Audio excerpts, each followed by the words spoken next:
dropped it in the mail. December 21st, 1970. A man walks through the gates of the White House wearing a purple velvet suit draped over his shoulders and gold-tinted sunglasses covering his eyes. Strapped beneath his coat is a loaded Colt .45 pistol. Secret Service agents see him coming. They check his credentials. And then, without hesitation, they let him through. That man is Elvis Aaron Presley. And what happened behind those doors over the next few hours would become one of the strangest, most secretive meetings in American political history. But here's what most people don't realize. Elvis didn't just show up hoping to get lucky. He had been planning this moment with an almost obsessive intensity. Less than 24 hours before walking into the Oval Office, Elvis had done something no ordinary American citizen had ever attempted. He handwrote a 6-page letter addressed directly to President Richard Nixon, drove to the White House gates before sunrise, and personally handed it to a stunned security guard. Then he checked into a nearby hotel and waited by the phone like a nervous teenager, hoping his crush would call back. The President of the United States. And Elvis Presley was pacing the floor, waiting to see if he was worthy of a meeting. So what exactly did that letter say? This is where the story shifts from strange to almost unbelievable. Elvis opened by declaring his loyalty to America and his deep concern over the state of the nation. He wrote about the drug epidemic sweeping through the country. He condemned the Black Panthers, the hippie movement, and what he called anti-American sentiment poisoning the youth. But then came the real purpose of the letter. Elvis Presley, the king of rock and roll, was formally requesting to become a federal agent at large for the Bureau of Narcotics and Dangerous Drugs. He wanted a badge, not an honorary one. A real, functioning federal credential that would give him legal authority across state lines. His reasoning was almost absurd in its confidence. Elvis argued that he was uniquely positioned to infiltrate counterculture groups because, in his words, the hippies and drug users trusted him. He believed his fame gave him access no government agent could ever achieve. He genuinely saw himself as America's secret weapon in the war on drugs, and he wanted Nixon to give him the power to act on it. Now, if you're hearing this for the first time, you might be laughing. The idea of Elvis Presley playing undercover narc sounds like the plot of a bad comedy. But here's the part of this story that nobody talks about. Elvis wasn't being patriotic. He wasn't acting out of some noble sense of duty. The truth is far darker and far more desperate than any official account will admit. By 1970, Elvis Presley's life was quietly falling apart. His marriage to Priscilla was hanging by a thread. She had grown distant, tired of his mood swings, his erratic behavior, and his increasing isolation. His career, once untouchable, was starting to feel the weight of irrelevance.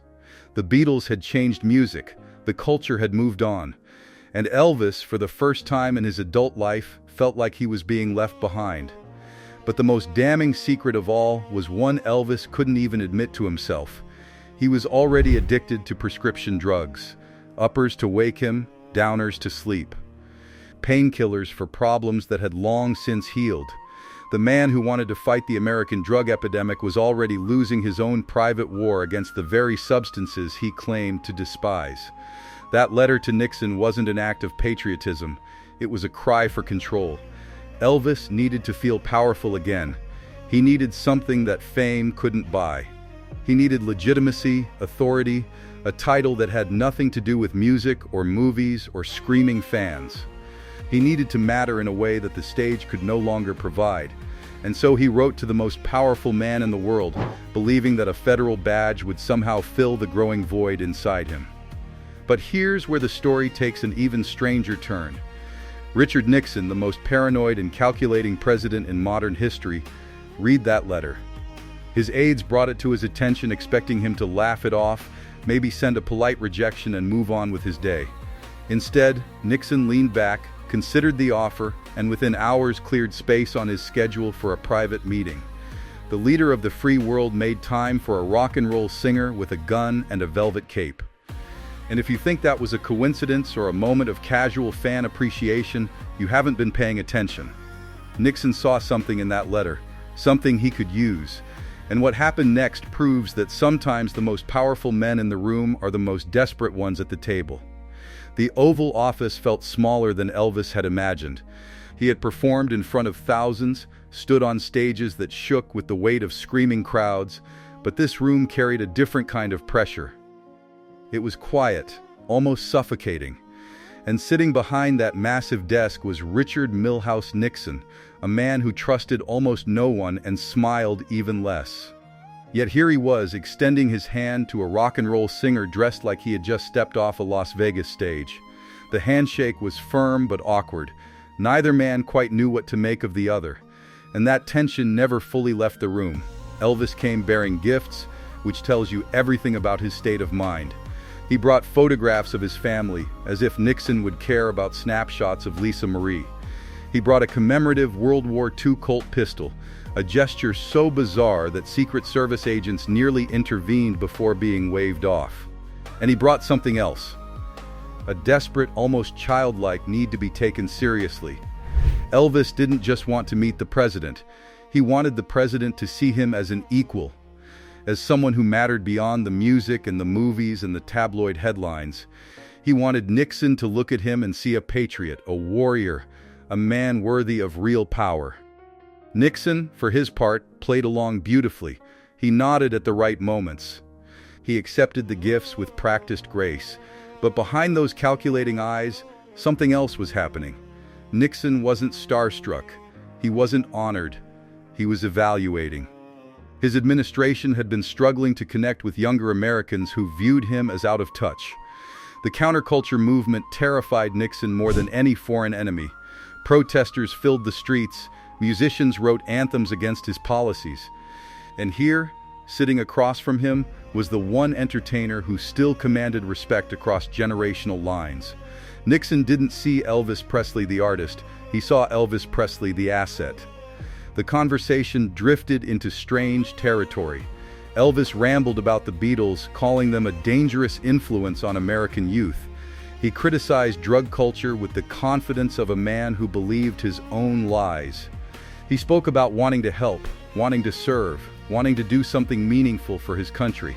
Nixon listened, occasionally nodding, occasionally steering the conversation back toward how Elvis might be useful. It was a negotiation disguised as small talk. Two men circling each other, both hiding their true intentions, both pretending this meeting was something pure when it was anything but. Then came the moment Elvis had been waiting for. He leaned forward, lowered his voice, and made his request. He wanted a badge from the Bureau of Narcotics and Dangerous Drugs, not a certificate, not a letter of appreciation, a real badge with real authority. He wanted the power to carry any substance, cross any border, flash that credential, and have doors open without question. Elvis described it as a tool for service, but anyone paying attention could see the truth. He wanted immunity. He wanted protection. He wanted a golden ticket that would place him above the laws that governed ordinary people. What happened next defies all logic. Nixon could have laughed it off, he could have offered a polite refusal, and sent Elvis home with a handshake and a photo opportunity. Instead, he turned to his aides and made it happen. Within hours, the Bureau received instructions from the highest levels of government. Elvis Presley would receive his badge, not honorary, fully functional. The King of Rock and Roll had just been granted federal authority by the President of the United States. And neither man seemed to recognize the monster they had just created together. Elvis walked out of that meeting believing he had won. Nixon walked out believing he had gained a valuable piece on his political chessboard. But both men were wrong. That badge wouldn't bring Elvis legitimacy. It would accelerate his destruction. And the forces Nixon thought he could control were already slipping beyond his grasp. What began as a bizarre alliance between two desperate men would quietly set the stage for two of the most devastating downfalls in American history.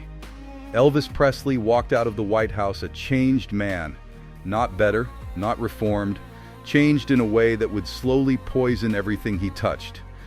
That badge, that small piece of metal he had begged for like a child pleading for approval, became his most prized possession. He carried it everywhere.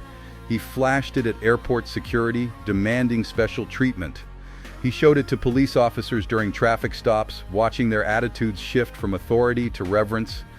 He waved it at doctors, at pharmacists, at anyone who might question his choices, and every single time, doors opened. Questions stopped, consequences disappeared. Elvis Presley had been granted something far more dangerous than federal authority. He had been given the illusion of invincibility. The dark irony of this moment cannot be overstated. Here was a man who had promised President Nixon he would help fight America's drug epidemic. He had spoken with passion about the dangers of substance abuse, about the moral decay spreading through the nation's youth, about his desire to protect the country he loved. And while those words were still echoing through the halls of the White House, Elvis was already medicating himself into oblivion. Uppers in the morning to shake off the fog, downers at night to silence the anxiety, painkillers for injuries that had healed years ago, sedatives to escape a reality that fame had made unbearable. The badge didn't make Elvis a warrior against drugs. It made him untouchable while he consumed them by the handful. What followed was a slow-motion catastrophe that everyone around Elvis could see, but no one could stop. The badge gave him psychological armor.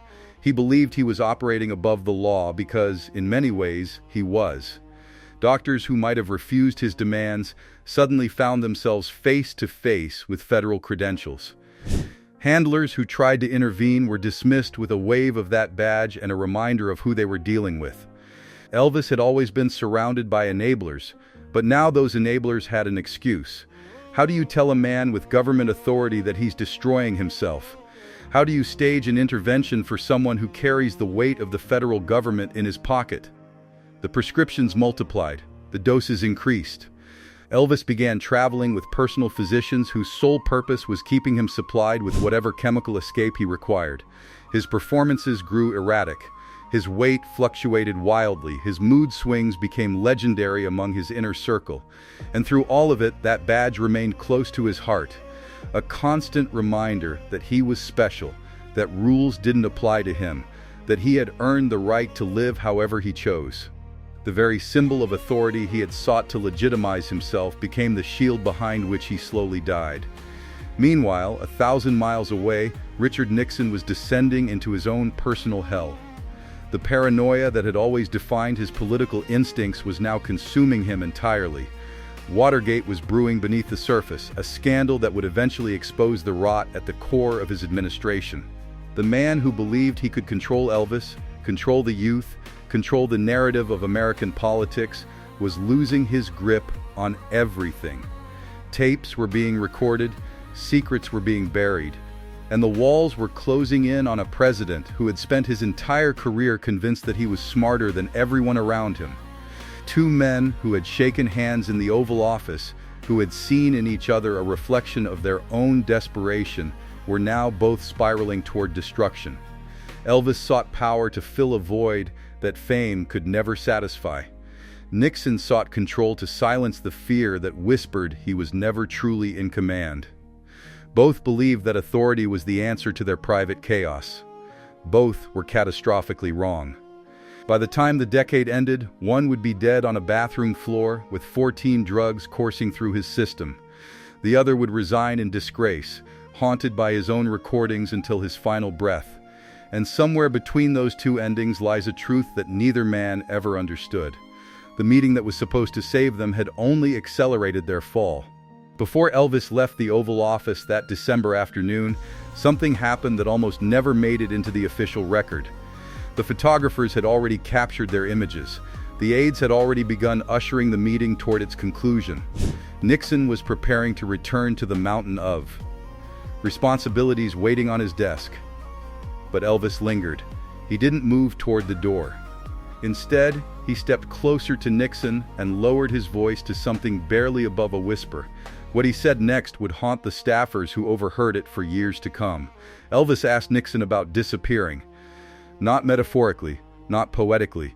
He asked whether the federal government had resources that could help a person vanish completely, create a new identity, start over somewhere nobody would recognize his face or remember his name. He floated the idea casually, almost playfully, but those standing nearby noticed something unsettling in his eyes. He wasn't joking. He wasn't performing.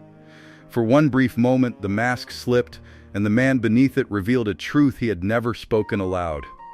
Elvis Presley, the most famous entertainer on the planet, wanted to escape being Elvis Presley. Nixon laughed it off. He made some dismissive comment about how the world would never let Elvis disappear, how his face was too recognizable, his legacy too permanent. The moment passed. Handlers stepped in, goodbyes were exchanged, and Elvis walked out of the White House with his badge secured and his request unfulfilled. But those who witnessed that whispered conversation understood something profound had just been exposed. This was not a man celebrating his fame, this was a man drowning in it.